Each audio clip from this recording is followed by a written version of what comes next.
Alguém de vocês conhece o Mr. Magoo? O Mr. Magoo é um milionário, só que ele já ficou cego, bem cegueta. E quem de nós assistia várias vezes esse desenho, a gente percebia esse senhorzinho se metendo numas encrencas, mas ele era totalmente desconectado do que estava acontecendo. Então ele se enfiava, por exemplo, no trânsito, no engarrafamento de trânsito, dentro do aeroporto. Ele buzinava para os aviões, só que ele não enxergava que era um avião. Ele, sem querer, entrava no aeroporto e pegava o engarrafamento dos aviões que iam taxiar para levantar voo. Ou ele se acidentava, passava pelo guarda-reio da pista e ele acabava aterrissando num areal dessas empresas que fazem construção e tudo mais. Ele caía lá dentro do areal, achando que estava na praia. E aí ele sempre estava curtindo tudo o que acontecia ao seu redor. A vida para ele funcionava muito bem, apesar de estar indo tudo errado. Vocês lembram desse tipo de situação que ele estava se metendo sempre? Mas o Mr. Magoo não enxerga bem, não vê a realidade. Apesar de ser milionário, ainda assim ele é um otimista puro na sua essência. Ele age baseado naquilo que ele acha que está vendo. Então ele está numa duna, ele acha que está na praia. E ele interpreta aquilo lá como o melhor momento da vida dele. Puxa, que delícia, estou aqui na praia. Acaba vivendo acima da realidade. Feliz. Inconsequente das coisas que ele faz ou estão tentando fazer contra ele. E o tema dessa mensagem, o título dessa mensagem é Mr. Magoo, além da visão. E o Mr. Magoo, ele caracteriza bem isso. Ele vive uma realidade totalmente diferente dentro da cabeça dele, totalmente diferente daquilo que está ao seu redor. E os desenhos que ele está sendo o personagem principal, o final dele é sempre feliz. O final dele é sempre muito bom. E é hilário ver o que está acontecendo, a realidade à volta dele, e ainda assim ele interpreta de uma maneira positiva. E talvez devêssemos viver desse jeito. Talvez a gente pudesse pensar que, poxa, mas é fácil, né? Para o Mr. Magoo ser feliz.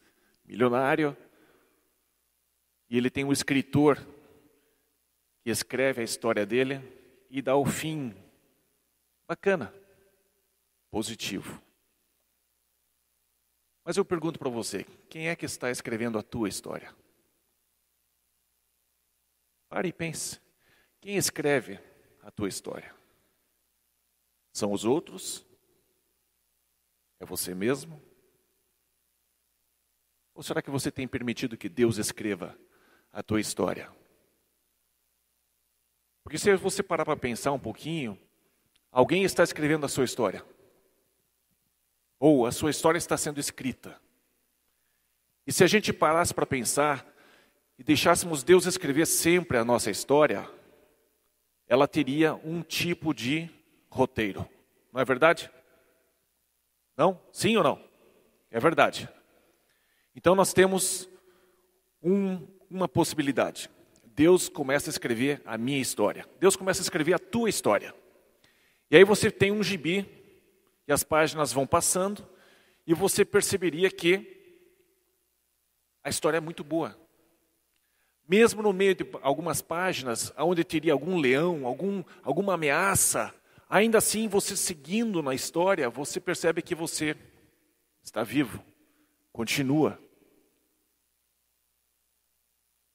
Mas, talvez num outro cenário, Deus está escrevendo uma história, mas de repente eu pego a caneta da mão dele e digo, deixa eu escrever aqui uma coisa que eu não estou gostando para onde você está indo. Só que a gente não sabe o fim da história, mas a gente pega a caneta de Deus e começa a escrever. Não, mas eu quero assim, eu quero o carro agora, eu quero casar já, ou eu quero juntar, eu quero fazer. E aí eu pego a caneta da mão de Deus e eu começo a escrever minha história. E aí, invariavelmente, porque nós não temos a sabedoria e o domínio próprio e o discernimento de saber quais são os efeitos das nossas ações, a gente acaba se metendo em algumas encrencas. Mesmo vivendo com Deus, nós passamos por situações difíceis. Mais difícil ainda é quando a gente tira a caneta de Deus e começa a escrever a nossa história. Eu vou escrever a minha história. Não quero que Deus escreva. Mas você precisa pensar. A vida que você está vivendo. Se Deus está escrevendo a história, você tem que se sentar nessa cadeira, no seu dia a dia, e você ampliar a tua consciência de que você está na presença de Deus. De que você está sendo conduzido por Deus. Um amigo meu, lá do Vietnã, ele disse o seguinte: Ronald, viver no centro da vontade de Deus nem sempre é o lugar mais seguro de se estar, mas é o melhor lugar de se estar.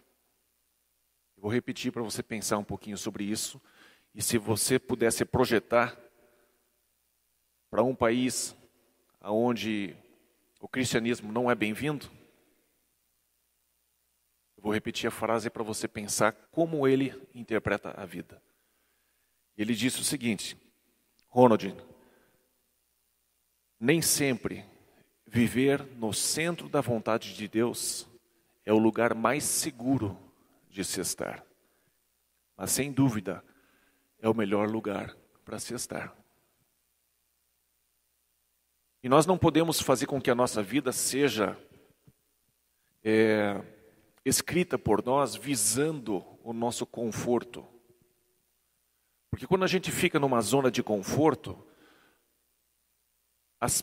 o potencial de transformação é muito pequeno. Vocês estão vivendo uma zona de desconforto, onde vocês vão precisar sacudir várias coisas para que vocês estejam no centro da vontade de Deus e sofram as transformações necessárias para que a história de Deus continue se desenrolando sem você se agarrar naquilo que você deseja de conforto. Viver além da visão é saber que quem está escrevendo a tua história tem tudo sob controle e é o melhor lugar de você estar. O centro da vontade de Deus nem sempre é o mais seguro, nem sempre é o mais confortável, mas é o melhor lugar que você deve estar.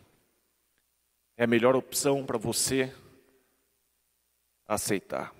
História que a gente pode achar dentro da Bíblia, que faz menção a como você vê as coisas e como isso afeta o resultado da sua vida. Eu quero falar aqui hoje um pouquinho sobre o controle emocional, como dominar as nossas emoções, porque quando as nossas emoções dominam as nossas atitudes, as consequências são desastrosas. E invariavelmente a gente vai colher coisas ruins quando nós reagimos baseado em nossas emoções. Eu gostaria que você abrisse comigo a história de Agar e Ismael. E está em Gênesis capítulo 21, versículo 8 em diante. Gênesis 21, versículo 8 em diante. E a história começa alguns anos atrás, quando Deus fala para Abraão que ele teria um filho com Sara. E, encurtando a história, Sara acaba decidindo entregar a sua escrava, a sua serva Agar, para que Abraão tivesse relação com ela e tivesse filho através dela. Porque Sara já tinha seus 70 e tantos anos, e já estava velha, e já tinha até encerrado o costume das mulheres, né? Já não estava mais em período fértil e não poderia gerar filhos. E decidiu então entregar a sua serva para que Abraão tivesse um filho com ela. E foi o que aconteceu. Nasceu Ismael, e no decorrer de alguns anos, finalmente Sara teve um filho chamado Isaque. E a atitude de Agar e de Ismael em relação a Sara, por exemplo, Agar desprezava muito a Sara porque Agar tinha tido um filho. E ela consegue fazer algo que o outro não consegue. Quantas pessoas acabam desprezando outras só porque elas conseguem fazer algo e a outra não consegue? E ela se sente superior. Ou quantas vezes eu e você já vimos que a gente consegue fazer alguma coisa e outro não, e a gente diz... Pode até não fazer fisicamente a expressão de desprezo, mas no coração passa aquele pensamento. Quantas vezes isso acontece? E a mesma coisa com Ismael, quando Isaque foi desmamado, Ismael desprezava e ridicularizava a Isaque. E a história começa assim, versículo 8, Isaque cresceu e foi desmamado. Nesse dia em que o menino foi desmamado, deu a Abraão um grande banquete. Vendo Sara que o filho de Agar, a egípcia, o qual ela dera à luz a Abraão, caçoava de Isaque, disse a Abraão, rejeita essa escrava e seu filho, porque o filho dessa escrava não será herdeiro com Isaque, meu filho. Pareceu isso muito penoso aos olhos de Abraão, por causa do seu filho. Disse, porém, Deus a Abraão, não te pareça isso mal por causa do moço e por causa da tua serva. Atende a Sara em tudo o que ela te disser, porque por Isaque será chamada a tua descendência.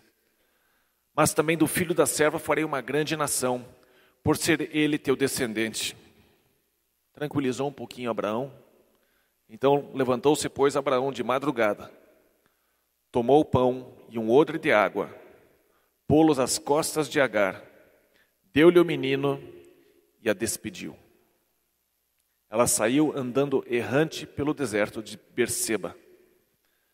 Tendo-se acabado a água do odre, colocou ela o menino debaixo de um dos arbustos e, afastando-se, foi sentar-se de fronte à distância de um tiro de arco, porque dizia, assim não verei morrer o menino. E sentando-se em frente dele, levantou a voz e chorou. Quantas vezes a gente chora porque a gente não sabe o que fazer. Deus, porém, ouviu a voz do menino, e o anjo de Deus chamou do céu a Agar e lhe disse, que tens, Agar? Não temas, porque Deus ouviu a voz do menino, daí onde está. Ergue-te, levanta o rapaz, segura-o pela mão, porque eu farei dele um grande povo.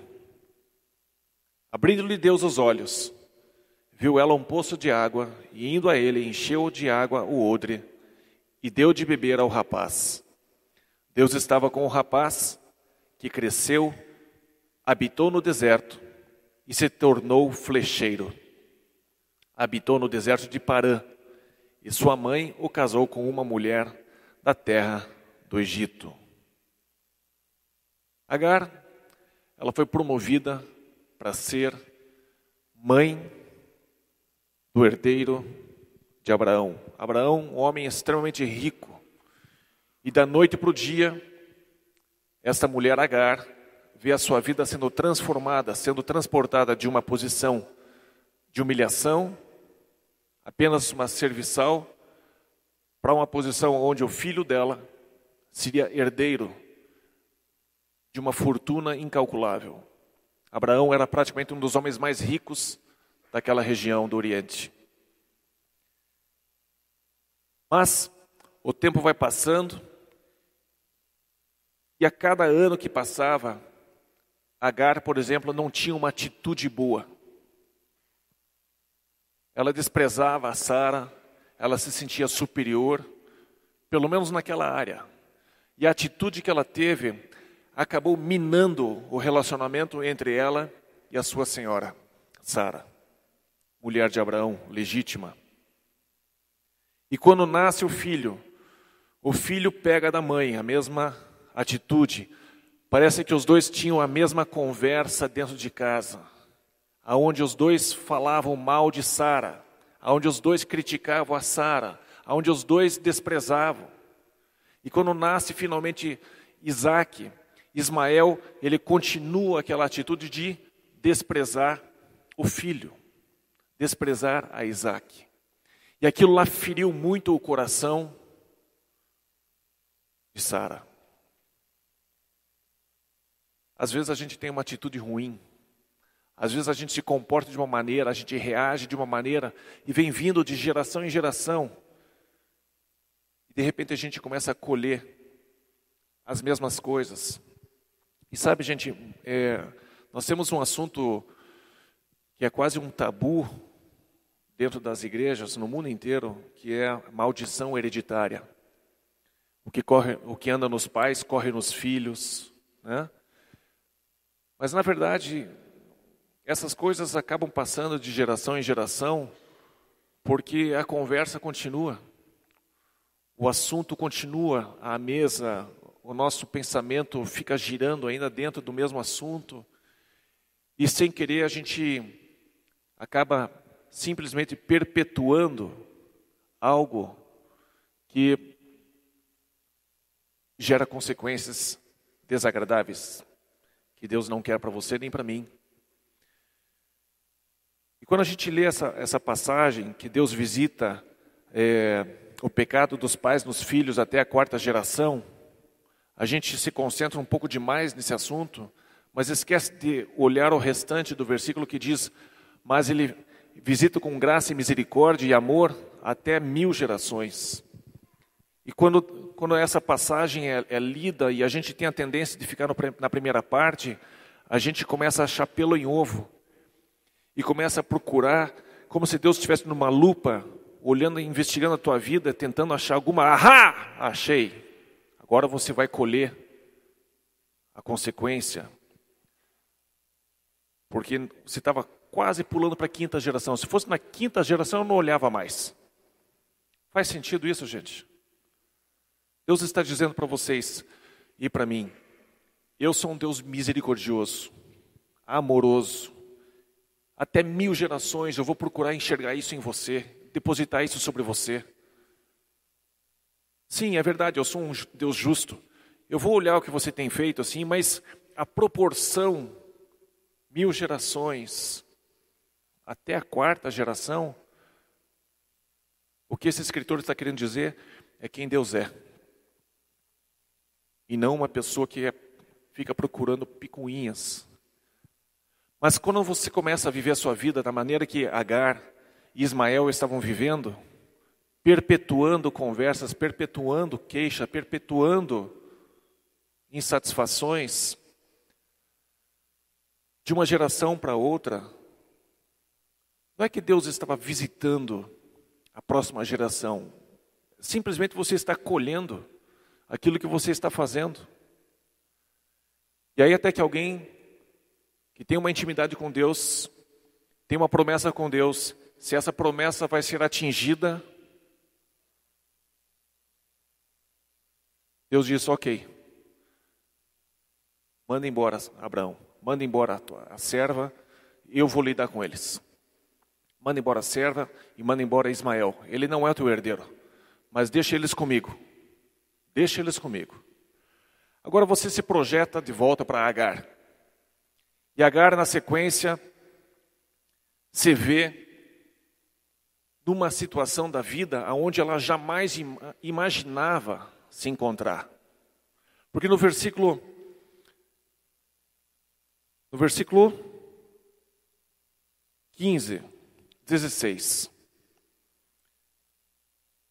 14.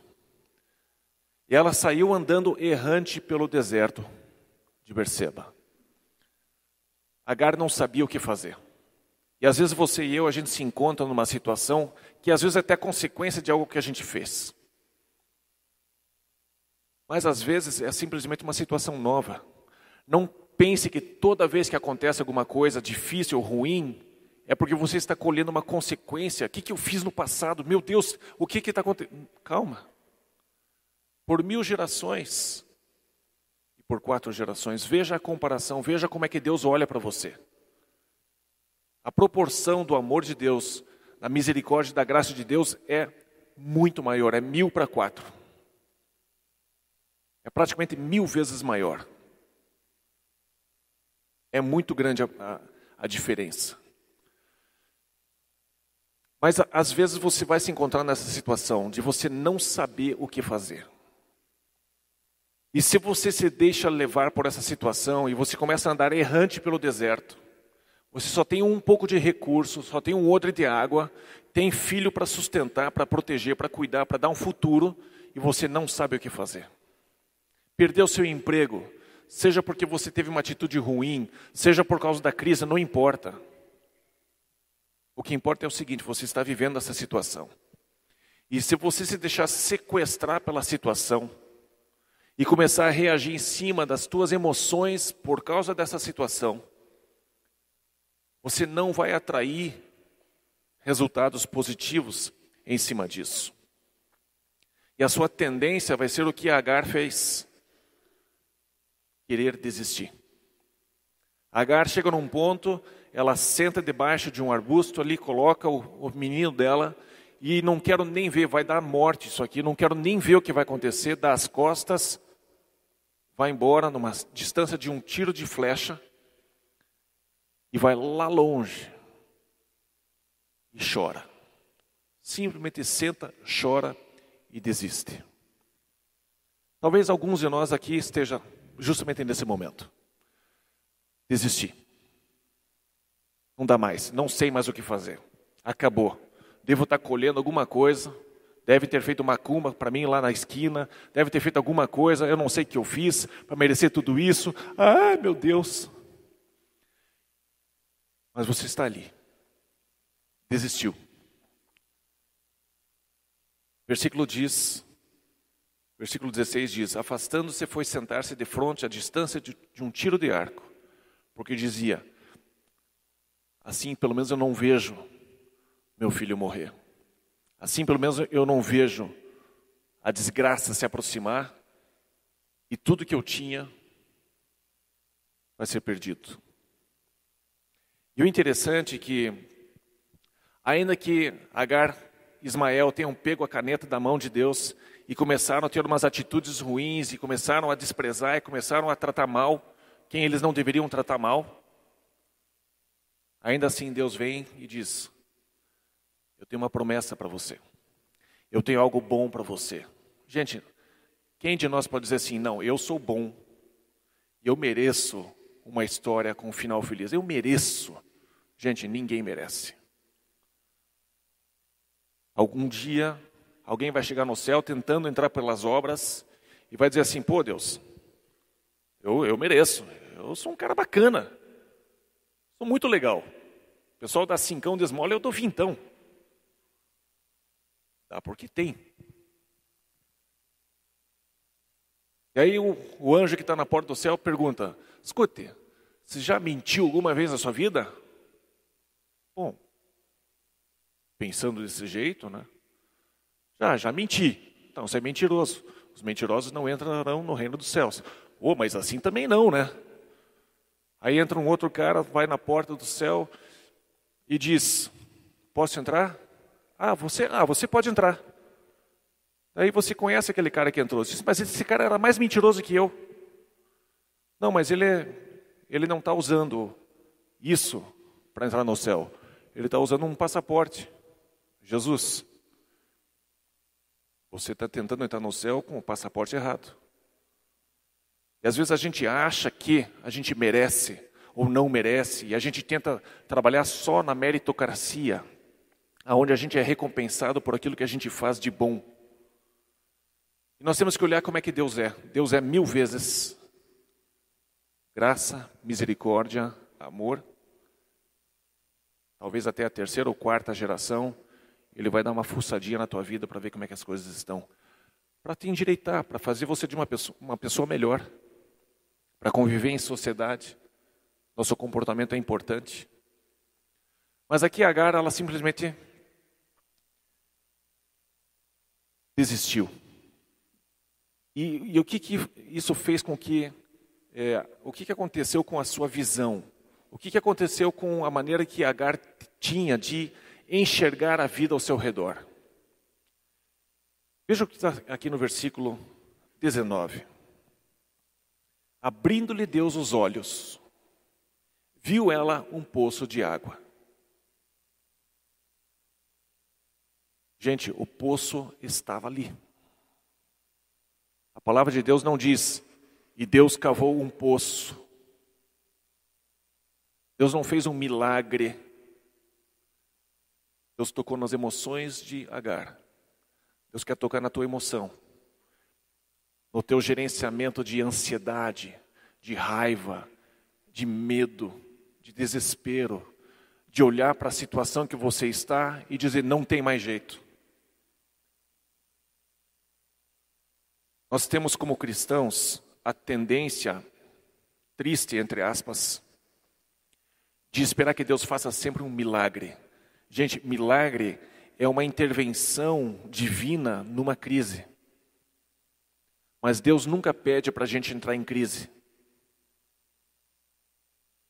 Não é verdade, gente?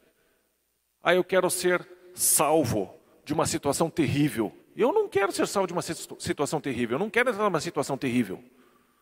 Não quero. Eu quero que Deus milagrosamente sustente meu carro quando eu estiver caindo do abismo. Eu não quero tentar cair do abismo. Ninguém deve ser um cristão masoquista. Nós devemos, sim, crer que Deus faz milagres. Mas vamos prestar atenção em como nós devemos gerenciar a nossa história, para a gente não arrancar da mão de Deus a caneta e começar a escrever, porque eu estou desesperado. Ai, meu Deus, eu vou morrer. E a história fica assim, um desespero. Vai passar um tempo, mais um tempo, aí Deus tem que entrar em ação, faz uma reunião com os anjos, pessoal, calma, só está tendo um chilique, daqui a pouco acalma, né? Daqui a pouco ela volta ao normal. Ela, pessoa, tá? Não mulher. Se bem que todo filme de terror tem que ter uma mulher, né? Todo filme de terror tem mulher que grita. Né? Quem é casado aqui sabe o que acontece quando vem uma barata. É uma gritaria. Mate! Mas é só pisar em cima. Ui, eu não. Desespero. O medo, a raiva, as nossas emoções sequestram o nosso bom senso. E agora aconteceu isso. Deus entra em ação não para cavar um poço, não para te abrir uma empresa para que você seja empregado. Olha só, abre os teus olhos para que você veja a empresa. Ela está ali. Vá lá, bata na porta e diz, tem emprego para mim? Não. Vai para a próxima. Você está cada vez mais perto da resposta. Quando as nossas emoções sequestram o nosso coração, a fé não tem espaço.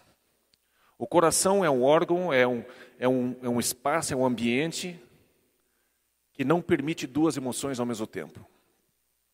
Ou você está confiante, vai dar certo, ou você está desesperado e diz, não vai dar certo. Não tem as duas coisas ao mesmo tempo. Por isso que é tão importante a gente gerenciar as nossas emoções. Agar não conseguiu gerenciar, nem seu comportamento, que gerou consequências, e nem depois conseguiu gerenciar o seu desespero, que gerou consequências naturais. Ela não enxergava o poço, que Deus não abriu, já estava ali. Deus teve que vir ali até a pessoa e acalmar a pessoa. Calma, vai dar tudo certo. O teu filho, ele será um grande homem. Quem é que está escrevendo a tua história? Deus está escrevendo a tua história. Não tem por que a gente ficar desesperado. Não tem por que você ficar desesperado. Ainda que você passe pelo vale da sombra e da morte, ainda que. Mas Deus não quer que você fique o tempo todo passando. É quase que uma exceção, percebe? É quase que uma exceção. Ainda que você passe. Ou ainda que eu passe pelo vale da sombra da morte.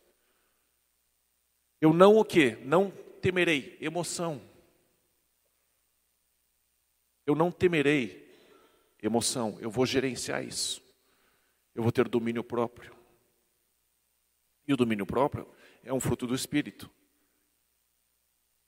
Que vem no teu relacionamento com Deus. Por isso que Gabriel e Elisete não podem ser os responsáveis para resolver os problemas da vida de vocês. Eles não podem fazer isso. Porque se eles fizerem isso, eles vão morrer daqui a um tempo. Vocês vão matar os pastores de vocês. E outra, não é da vontade de Deus que vocês coloquem um outro intermediador entre vocês e Deus. Cristo é o mediador. Por isso que é tão importante que você se alimente com Deus todos os dias. E você comece a criar dentro de você uma robustez emocional que vai permitir que você enxergue as coisas naturais que estão à sua volta, os poços que já estão abertos, que estão ao seu alcance, para que você possa resolver as tuas situações. Não significa que você nunca vai conversar com pessoas ou com Gabriel com a Elisete, mas o percentual de vezes tem que diminuir. Aonde você passa a ser a pessoa que é Gabriel e Elisete, e você passa a ser aquela pessoa que ajuda os outros a se acalmarem, e a eles enxergarem os poços que estão abertos ao redor deles, e não sair correndo e cavar um poço para a pessoa. Você está fazendo mais mal do que bem agindo desse jeito. Como Deus quer que você e eu tenhamos domínio próprio. Nós fomos feitos à imagem e semelhança de Deus. E uma das coisas que Deus tem é longanimidade, paciência, perseverança, insistência, visão, determinação, estratégia para que as coisas aconteçam. E você foi feito à imagem e semelhança dele, ou não foi? Foi. Você foi. E como é importante você dizer para você mesmo, eu fui feito à imagem e semelhança de Deus. Como é importante você falar com você mesmo de uma maneira saudável. E não você pegar o telefone e sair correndo. Meu Deus, eu estou desesperado. Calma. Calma. Com toda certeza, em a gente dominando as nossas emoções, a palavra de Deus vem com mais clareza. E Ele vai dizer para você, dá uma olhadinha no poço, ali do lado. Nossa, não tinha visto. Claro, você está aí chorando, com a vista toda embaçada, não enxerga mesmo. Pare de chorar. Moisés chega com o povo todo na frente do mar. Deus, não sei o que. Por que clamas a mim? Abre esse mar aí. Diga para o povo, avance. Jesus e os discípulos no barquinho. Mestre, mestre, não te importa que pereçamos? Por que vocês têm uma fé tão tímida? Faça vocês mesmos a tempestade se acalmar. Gente, tem coisas que estão nas nossas mãos. E o que eu gostaria de deixar com a igreja é o domínio próprio. Gerencie bem as suas emoções. Vai facilitar bastante a nossa capacidade de ouvir a voz de Deus. Se a gente tiver isso controlado, a nossa vida, sem dúvida, vai ser mais produtiva, num período de tempo mais bem aproveitado. Vocês entendem o que eu estou dizendo? Ótimo.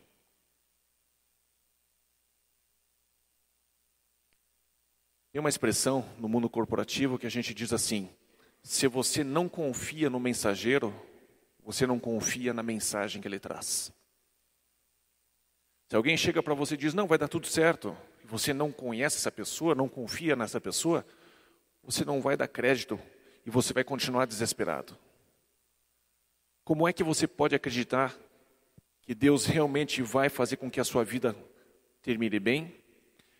Que não seja por preguiça, por conveniência, porque eu posso ser uma pessoa preguiçosa, eu posso ser uma pessoa que quer que os outros resolvam meus problemas, e se eu ouço alguma coisa, eu me agarro na minha preguiça e eu deixo a vida me levar. Mas, se eu conheço a pessoa, se eu tenho um relacionamento com ela diariamente, e eu ouço ela me dizendo alguma coisa, ou eu leio algo que ela me disse que vai fazer, se ela me disse, eu te colocarei como cabeça e não por cauda, você para e pensa, eu conheço essa pessoa que escreveu isso. E também diz que Deus não faz acepção de pessoas, que tudo que foi escrito no passado é para o nosso ensino, para o nosso aprendizado, para encorajamento. Ser forte e corajoso, não temas. Foi só para aquela pessoa ou esse é o jeito que Deus lida com os seus filhos?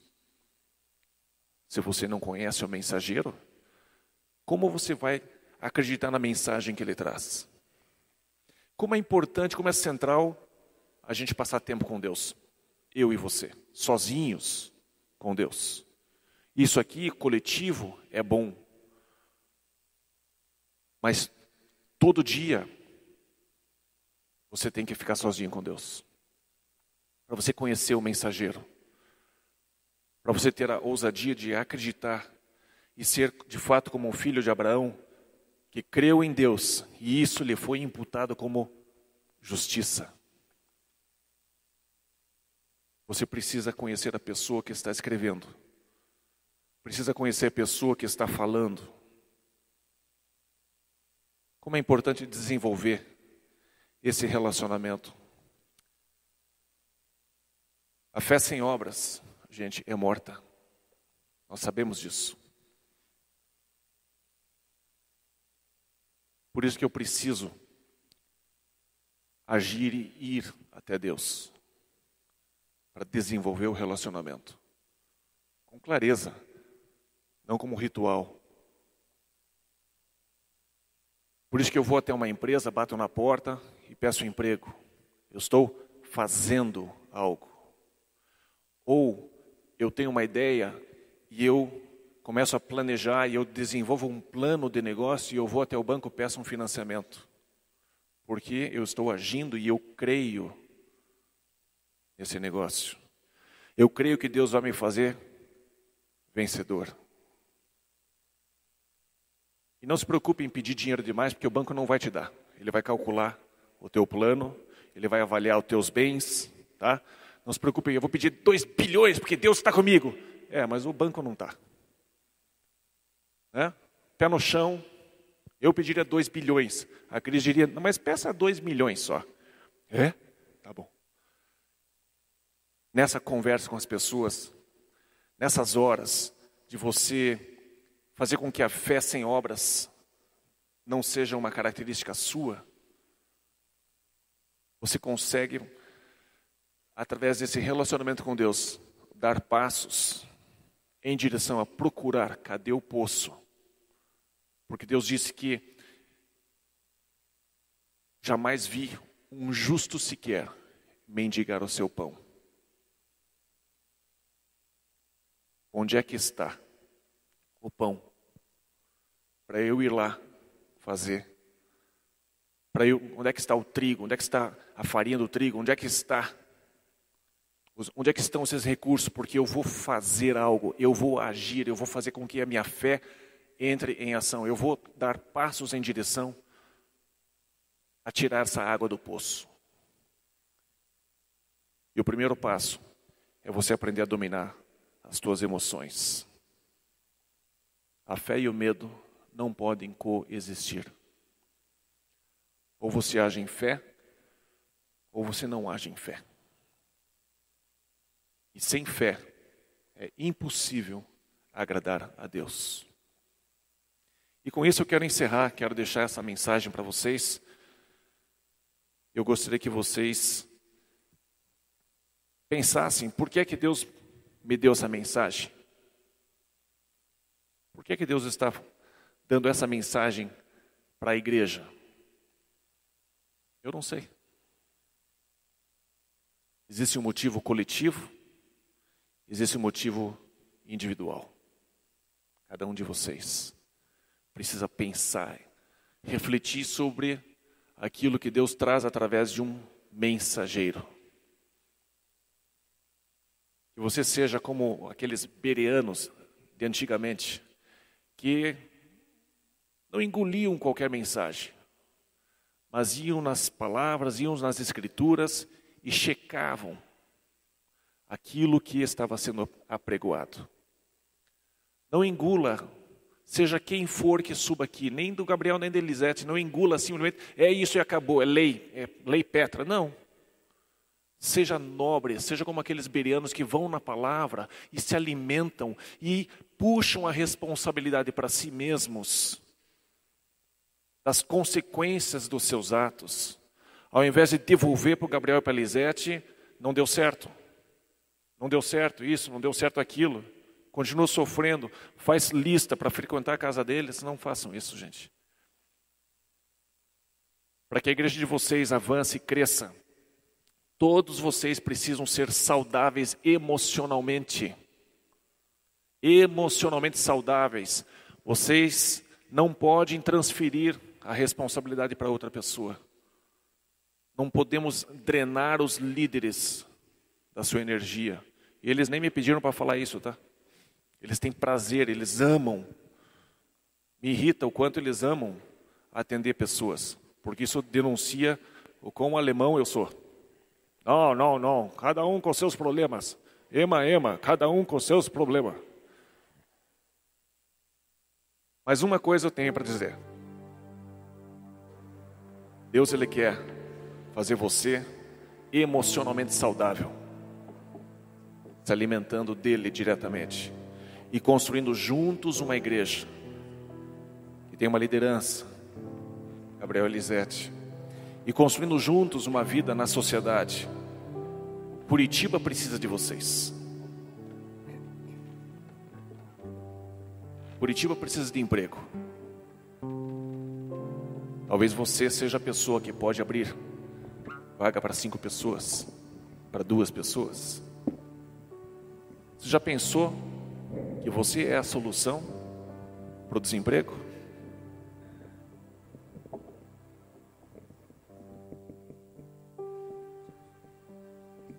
Já pensou nisso? O Espírito Santo, ele veio para dar sonhos e visões. Ele veio te dar um sonho, uma visão. Avalie se Ele não está te chamando para ser uma solução para essa cidade. E uma cidade inteira precisa da igreja. Não apenas para vir no domingo e essa música de fundo assim. Segunda-feira essa música não está lá na casa deles. Mas talvez você seja a solução. Antes de você levantar dessa cadeira, eu quero que você pense de uma maneira profética. Como você vai se levantar dessa cadeira? De uma maneira muito consciente. Sabendo que se Ele te colocou por cabeça e não por cauda, significa que Ele te colocou como solução e não problema.